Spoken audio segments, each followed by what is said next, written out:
Where did the phrase, "Look ma, no hands," originate? If you're curious to find out, make sure to like this video, subscribe for more fascinating stories, and let us know in the comments if you've ever tried a no-hands trick. We've all been there, face down on asphalt after deluding ourselves into believing we had the physical aptitude to ride a bicycle without touching the handlebars. One way of boasting of this imminent disaster is to shout, "Look ma, no hands," just before eating pavement. But where did this phrase originate? The Oxford English Dictionary describes the phrase as a boastful cry, originally and typically by a child to a parent or other adult, seeking attention or admiration for performing a difficult or complicated activity, often cycling, hands-free.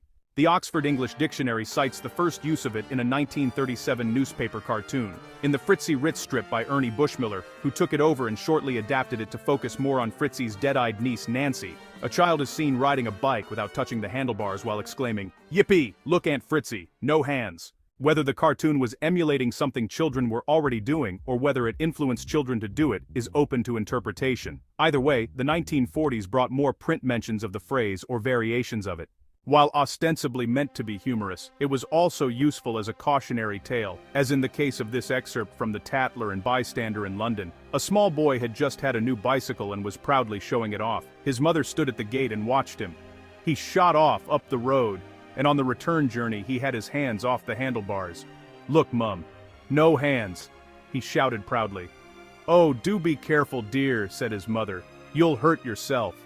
The lad grinned cheerfully and cycled up the road again. The next time his mother saw him, his feet were swinging loose in the air. "Look, Mum, no feet." Again his mother protested feebly, but off he shot again. He didn't come back quite so quickly this time, and when he did, he called out, not quite so cheerfully, "Look, Mum, no teeth."